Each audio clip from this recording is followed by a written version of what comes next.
Okay, ప్రస్థానంతో మీ cinema ప్రస్థానం start అయింది. ఇప్పటివరకు వెనక్కి తిరిగి చూసుకుంటే మీకు ఏమనిపిస్తుంది? అంటే ఏంట్రా మనం రైట్ రూట్లోనే వస్తున్నామా, ఎక్కడన్నా ఇదేసామా, కరెక్ట్ రూట్లోనే వెళ్తున్నామా? ఆనెస్ట్లీ స్పీకింగ్ డెస్టినేషన్ కరెక్ట్గానే ఉందండి. నేను ఎక్కడికైతే వెళ్ళాలనుకుంటున్నానో ఆ పద్ధతిలోనే ఉన్నాను. ఆనెస్ట్లీ నేను ప్రస్థానం స్నేహగీతం చేసినప్పుడు ఫస్ట్ సినిమా దొరకడం చాలా కష్టమైంది. రేపు దొరుకుద్దా దొరకదా అని తెలియని ఒక సిచ్యువేషన్లో ఉన్నాను. లైక్ ఐ స్టిల్ రిమెంబర్ ఇంచుమించుకు ఒక స్నేహగీతం ఫస్ట్ షూటింగ్ మొదలుపెట్టిన స్నేహగీతం ఫస్ట్ రిలీజ్ అయింది ప్రస్థానం. సో సినిమా దొరకడమే చాలా పెద్ద యుగంగా ఉండింది. లైక్ అప్పుడు నాకు ఇంకా గుర్తుంది, నా ఫ్రెండ్ ఒక అతను ఉండేవారు, ఒక అసిస్టెంట్ డైరెక్టర్, ఒక డైరెక్టర్. అతనితో పాటు నాతో 75 లక్షలు బడ్జెట్ పెట్టడానికి ఎవరైనా ప్రొడ్యూసర్ దొరుకుతారని రకరకాలు తిరిగాం, ఎంతోమంది దగ్గర తిరిగాం, ఏమో ట్రై చేసాం. అలాంటిది ఇప్పుడు నేను అనుకున్న కథలు అనుకున్నట్టు చేసుకోగలుగుతున్నానంటే అదే నాకు ఒక రకమైన నేను I think I'm going in the right path అన్నట్టు. అండ్ నా కెరీర్లో బెస్ట్ సెట్ ఆఫ్ ఫిల్మ్స్ ఇప్పుడే ఉన్నాయి, బెస్ట్ డైరెక్టర్స్తో ఉన్నాయి. Yes, in a way possibly last 3 years కూడా బీన్ బెటర్, కొంచెం బెటర్ థాట్ ప్రాసెస్ సినిమాలు చేసి ఉండొచ్చు. బట్ ఒక టైం ఉంటుందండి, మనం దెబ్బలు తిని అర్థం చేసుకుంటేనే దాని నుంచి దాటుకొచ్చి వేరే టైప్ సినిమాలో దాటుకొని రాగలం. So I made a couple of errors. అది అర్థం చేసుకోవడానికి టైం పట్టింది. At every point you have to make mistakes to understand what is right and what is wrong. అందరికీ ఉంటుంది అది, నాకు ఇది ఫేస్. సో సింపుల్ చెప్పాలంటే అసలు సినిమా చేయగలనా లేదా అనుకునేవాడిని. వాళ్ళు 3 భాషల్లో సినిమా చేసిన, 21 సినిమాలు చేశాను.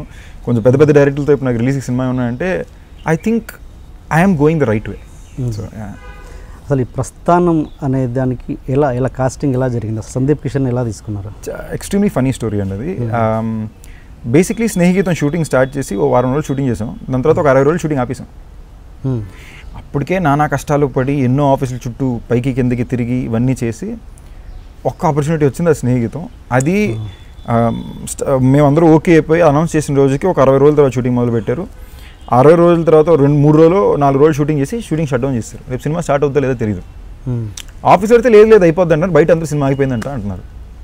సో మాకు తెలియదు, టెన్షన్. శ్రీధర్ గారు టెన్షన్ పడుతున్నా, బయటపడట్లేదు. దానికోసం శ్రీధర్ గారు ఏమో ఊర్లో లేరు. నేను ఎవరిని అడగాలి నాకు తెలియట్లేదు. అండ్ అప్పుడు దాకా నాకున్న ఒక అడ్వాంటేజ్ ఏంటంటే నేను ఏ ఆడిషన్కి వెళ్ళినా ఆడిషన్ ఇమీడియట్గా సెలెక్ట్ చేసేవారు, మొత్తం బెస్ట్ యాక్టర్స్ అనేవారు. ఆ క్యారెక్టర్ సూట్ అయినా లేదా అని చెప్పి పెట్టుకునేవారు కాదు అని నాకు ఒక పాజిటివ్ ఇది వచ్చేది. ఆడిషన్లో ఒక మంచి రెస్పాన్స్ వచ్చేది. అలాంటి టైంలో నా ఫ్రెండ్ ఇంకొకటి చెన్నై నుంచి వచ్చి, అండ్ అప్పట్లో నాకు ఫ్రెండ్స్ కూడా ఎవరు లేరండి హైదరాబాద్లో, నాకు ఎవరు తెలియదు. అప్పుడు ఫేస్బుక్ కూడా అంత ఫేమస్ ఏం అవ్వలేదు.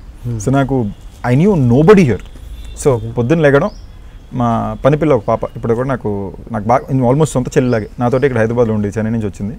పొద్దున్న లేగడం, జిమ్కి వెళ్ళడం, రావడం, తినడం. అప్పుడే డీవీడీలు రెంట్కి ఇచ్చేవారు, ఒరిజినల్ డీవీడీలు 30 రూపాయలు తెచ్చుకోవడం, 2 సినిమాలు చూడడం, మళ్ళీ పడుకోవడం. ఇదే పని కింద నేను 70 రోజులు చేశాను. కొంచెం బ్రెయిన్ ఆఫ్ మెంటల్ వచ్చేసేది. ఈ టైంలో నాకు శిరీష అక్క అని శర్వాళ్ళ అక్క, నాకు బాగా క్లోజ్, సొంత అక్కలాగా.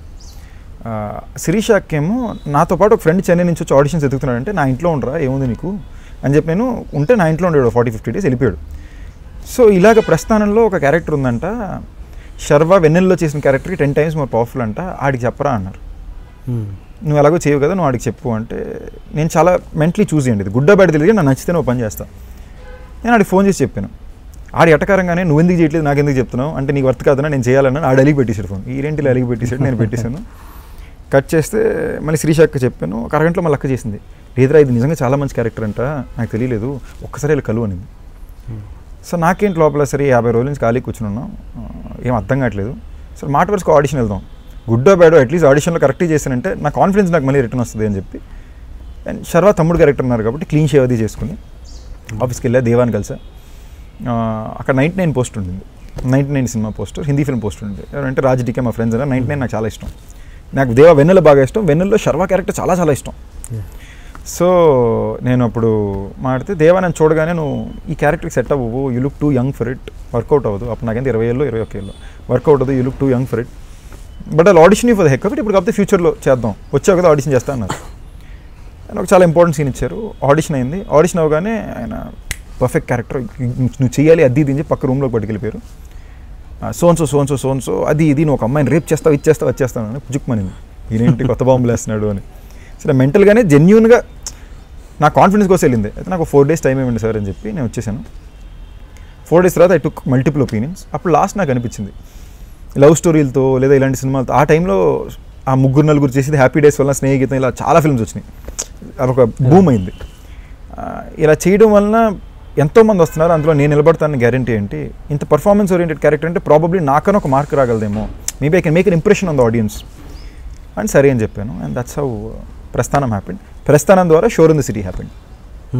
Okay okay. సో ప్రస్థానం జరిగేటప్పుడే ఆ రషెస్ చూసి రాజన్ డీకే అనే వాళ్ళు నన్ను షోర్ ఇన్ ద సిటీలో తీసుకున్నాను. అంటే ఆ ప్రస్థానం సిన్ అంటే ఓకే, ఆ క్వశ్చన్ తర్వాత ఇప్పుడు అంటే అంత రియలిస్టిక్గా ఎలా చేయగలిగాడు సందీప్? అంటే అంతకుముందు ఏంటి ఎక్స్పీరియన్స్? నాకు యాక్టింగ్ అంటే ఇష్టం అండి. జనరల్గా నాకు యాక్టింగ్ అంటే ఇష్టం. ఓకే. సో నేను ఇప్పటిదాకా కూడా ఏ సీన్ ఉన్నా కూడా నేను రిహర్స్ ఎక్కువ చేసుకోను, ఎక్కువ 10 సార్లు చెప్పుకోను, 10 సార్లు అనుకోను. ఒక్క సెకండ్ ఆ క్యారెక్టర్ నేను చేస్తే ఎలా ఉంటుందో ఇమాజిన్ చూసుకుని రిపీట్ చేస్తాను. సో నా రెఫరెన్స్ పాయింట్స్ అన్నీ సినిమాలే. ఓకే. ఎక్కడో ఒక సినిమాల దగ్గర ఎక్కడో దగ్గర ఇన్స్పిరేషన్ తీసుకుని దాని నుంచి నేను ఎలా చేసుకోగలను నేను చూస్తాను. నాకు ప్రస్థానానికి మ్యాక్సిమం ఇన్స్పిరేషన్ స్కార్ఫేస్. ఓకే. స్కార్ఫేస్లో ఆయన చేసిన ఆల్ పచినో చేసిన యాక్టింగ్ చూసి టోనీ మొంటానో అనే క్యారెక్టర్ నాకు బాగా ఇష్టం. భలే చేసి ఉంటాడు. మళ్ళీ పుదుపేట తమిళలో ధనుష్ చేసి ఉంటాడు. పుదుపేట తెలుగులో ధూల్పేటను వచ్చింది. సో ఈ అండ్ వెన్నెలలో శర్వా క్యారెక్టర్ నాకు బాగా ఇష్టం. సో ఈ క్యారెక్టర్ అని నేను చూసా, ఓకే ఈ క్యారెక్టర్స్ ఎలా పర్ఫామ్ చేశారు, వీళ్ళు క్యారెక్టర్స్గా పర్ఫామ్ చేశారు, అది ఆర్టిస్ట్ పర్సనాలిటీయా, ఇదే నేను అడాప్ట్ చేసుకుంటే నేను ఎలా చేస్తాను. ఓకే. అప్పట్లో నాకు ఇప్పటిదాకా కూడా నేను సిగరెట్ కాల్చాను, బట్ అప్పుడైతే సిగరెట్ బేసిక్ది కూడా లేదు. ఇప్పుడు 2-3 పఫ్లు కూడా తట్టుకోగలను, కానీ అప్పుడైతే మామూలు దగ్గు వచ్చేది కాదు. అప్పట్లో దానికోసం నేను షీషా అలవాటు చేసుకుని పొగ నేర్చుకుని దానికి నేను సిగరెట్ కాల్చాను అనమాట. సో ఆ సినిమా చేసినది. ఓకే. అప్పుడు స్నేహగీతం ఆగిపోయిన తర్వాత కొంచెం బ్లాంక్ అని అన్నారు కదా, అప్పుడు ఎందుకు చోటా గారు ఏమి హెల్ప్ చేయలేదా మీకు? నేను ఇప్పుడు అడగలేదండి పాపం. ఇంకోటి కూడా ఏంటంటే అండి, ఇబ్బంది పెట్టేటట్టు ఎవరిని చేయకూడదండి. ఇవాళ వరకు కూడా చోటమమ్మ నాకు మోరల్ సపోర్ట్. పొద్దున కూడా ఇంట్లో ఉన్నారు. అంటే నాన్నగారు ఒక కార్ కొని పెట్టాలనుకున్నా, ఆయన ఏ కార్ అని చెప్పి చోటమ్మ కార్లు అంటే ఇష్టం వచ్చి కూర్చొని ఇచ్చేశారు. సో నాకు ఎంతవరకు న్యాయం అండి. ఫర్ ఎగ్జాంపుల్ నాకు ఆయన వెంకటాద్రి చేసి పెట్టారు. అది ఆఫ్టర్ అప్పుడు అంటే అప్పటికి నాకంటూ ఒక బేసిక్ రికవరీ మార్కెట్ వచ్చాక ఆ మార్కెట్లో ఆయన షూట్ చేయగలిగారు. ఆయన కిరణ్ గారితో మాట్లాడి, నేను కిరణ్ గారితో మాట్లాడి, కిరణ్ గారి కథ నచ్చి ఇంత బడ్జెట్ ఇస్తా చేసుకోండి అంటే ఆ బడ్జెట్లో సినిమా జీతం తీసుకోకుండా చేసి సినిమా హిట్ అయ్యాక కిరణ్ గారు చోటమ్మ కార్ కొని పెట్టారు.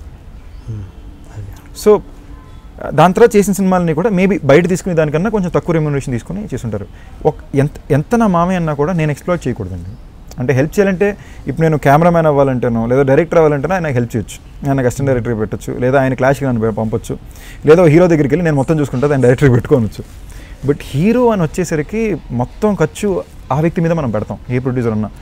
అది ఒకటి మనమే డబ్బులు పెట్టి తీసుకోవాలి. అంత సోమత అయితే మా నాన్నగారికి అప్పట్లో లేదు. నేను చోటమామని అలాంటివి అడగలేను. So it's not a possible thing. మహా అయితే చోటమామ నాకు ఏం చేసి పెట్టగలంటే, నేను ఎవరైనా డైరెక్టర్ని కలాలంటే ఇమీడియట్ కల్పించేవారు. అదైతే ఆయన చేశారు. చాలామందిని కల్పించారు. బట్ అప్పటికి వాళ్ళు ఆల్రెడీ ఇంకెవరితో చేయాలనుకోవడం ఇది వచ్చేది. నాకు ఒక చిన్న మూమెంట్ ఉండేది. బట్ దాన్ని మించి నేను అడగకూడదు కూడా అండి, తప్పది. ఇన్ఫ్యాక్ట్ ప్రస్థాన సినిమా సైన్ చేసినప్పుడు కూడా చోటమామ తెలియదు. ఓకే. సినిమా మొత్తం అయిపోయాక రిలీజ్ అయ్యాక చాలా బాగుందంటే అప్పుడు చోటమామని తీసుకెళ్ళి సినిమా చూపించాను.